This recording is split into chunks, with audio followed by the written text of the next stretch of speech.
A inflação já está aqui e você ainda não percebeu? Em que mundo você vive? Este é o Visão Libertária, sua fonte de informações descentralizadas e distribuídas.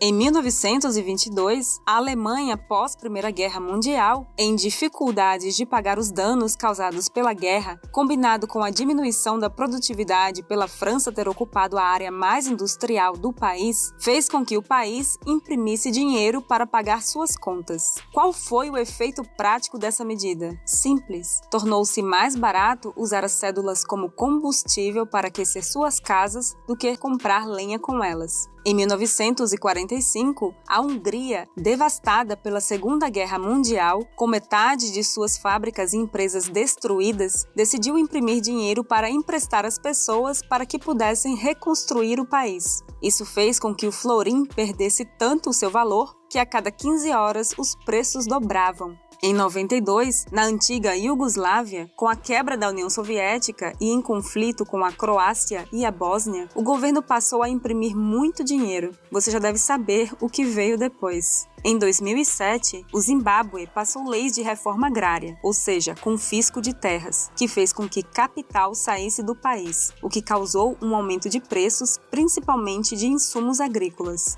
O governo passou a imprimir dinheiro e o resultado, bem, será que eu preciso mostrar a nota de 100 trilhões de dólares do Zimbábue?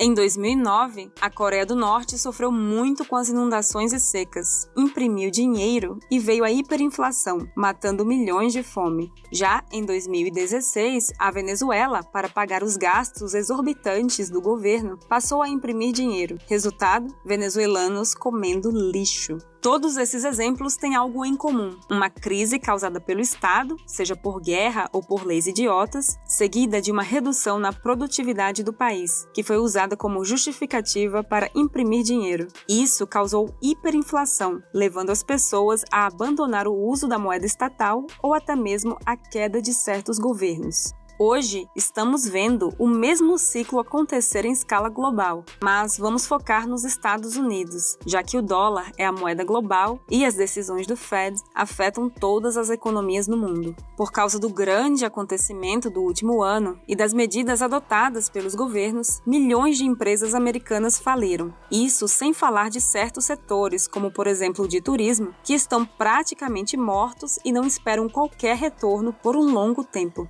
Para enfrentar essa crise, o governo americano está imprimindo dinheiro como nunca antes. Para se ter uma ideia, de cada 3 dólares hoje, um foi criado nos últimos 12 meses. E não pense que isso vai parar. O atual presidente dos Estados Unidos já anunciou um plano de impressão de 3 trilhões de dólares. Chega trava-língua. Contudo, antes de adentrar nas consequências dessa impressão de dinheiro, vamos explicar o que é inflação. Para um entendimento mais aprofundado, recomendamos o vídeo Por que é importante saber o que é inflação, no canal Ancapsu Classic.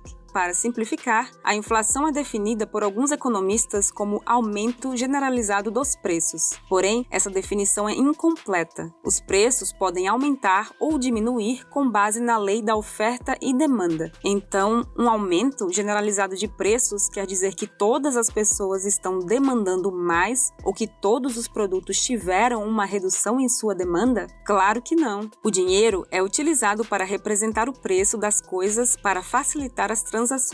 Por exemplo, digamos que um carro custa 50 mil reais, enquanto que uma casa custa 500 mil. Isso quer dizer que essa casa custa 10 vezes o preço de um carro. Porém, o dinheiro também tem valor. Pode ser difícil de imaginar isso, porque nós utilizamos dinheiro para precificar as outras coisas. Mas, se por causa da inflação o carro passa a custar 100 mil reais e a casa 1 milhão, veja que uma casa ainda custa 10 vezes mais do que o carro, mas o dinheiro perdeu metade de seu valor. Agora, vamos considerar o que está acontecendo nos Estados Unidos. Existe um índice de mercado chamado de S&P 500. Ele é composto de ações de 500 empresas, pequenas e grandes, listadas na Bolsa de Valores americana, tentando representar o máximo possível a economia economia do país. Na atual crise, diversas empresas estão falindo ou à beira da falência. Então, esse índice deve ter caído muito, não é mesmo? Não. O preço desse índice subiu cerca de 30% desde o começo do ano passado. Como isso é possível? Porque o valor do dólar caiu mais ainda do que as empresas americanas. Mas então, por que não estamos vendo ainda os efeitos da inflação nos Estados Unidos? A inflação americana, e a brasileira também, é medida através de um índice criado pelo governo. Ao invés de calcular quanto dinheiro novo está circulando, eles selecionam certos produtos, especialmente os consumidos pela parcela mais pobre da população, para determinar qual a taxa de inflação.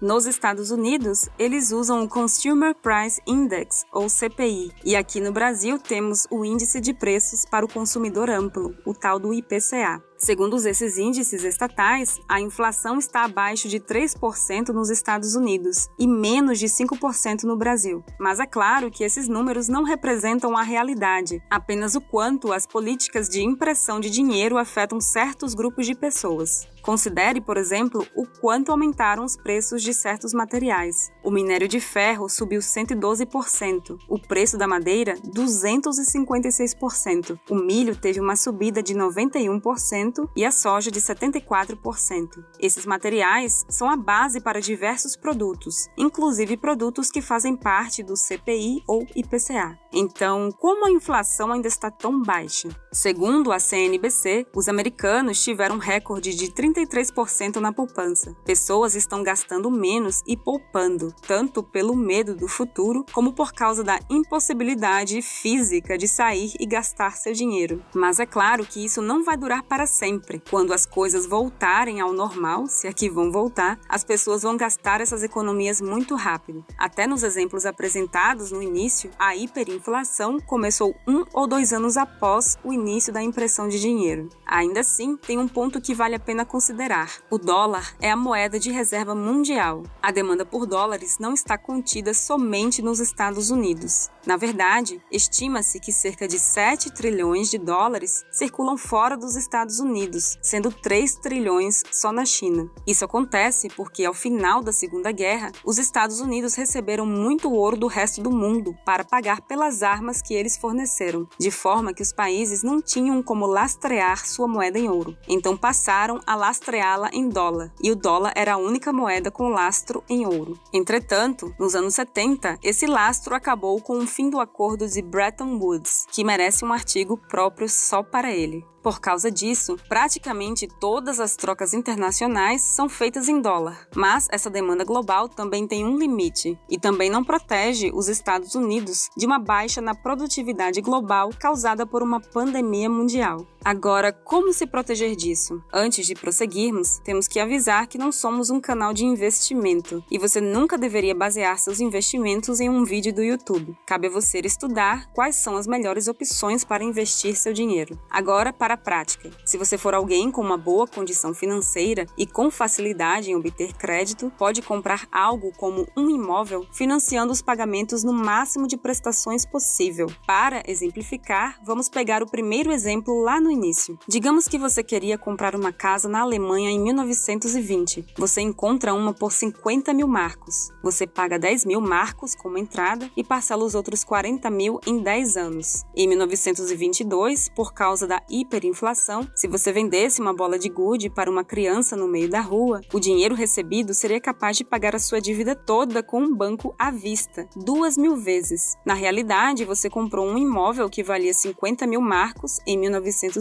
por menos de 20 mil marcos. Mas nem todo mundo pode assumir uma responsabilidade tão grande. Então, qual seria uma solução que todo mundo pode aplicar? Comprar ativos reais, como ouro ou, melhor ainda, ouro digital, o Bitcoin. No último ano, o Bitcoin teve um aumento de preço de 6 mil dólares para 60 mil dólares. Um ativo que passou a valer 10 vezes mais no período de um ano é um investimento que não se compara a nenhum outro. E isso porque estamos comparando ao dólar, porque o real não é nem mesmo levado a sério em economias menos socialistas. Repare que isso não é porque o Bitcoin aumentou o seu valor, mas foram todas as outras moedas que perderam valor. O Bitcoin é lastreado na matemática, não na honestidade de políticos. E, com o anúncio do plano de imprimir 3 trilhões de dólares nos próximos 8 anos, espera-se que continue a haver um aumento no preço do Bitcoin. Quem confia em papelzinho colorido sem lastro vai pagar um preço muito alto por esse erro. Além de ser algo ineficiente, continuar usando dinheiro de papel é financiar a manutenção do Estado. Portanto, além de melhor do ponto de vista utilitário, o Bitcoin é a melhor opção. Por isso, não perca tempo, colega, pois quanto mais tempo você passar com o dinheiro estatal, mais você irá perder quando todos estiverem utilizando o dinheiro de verdade.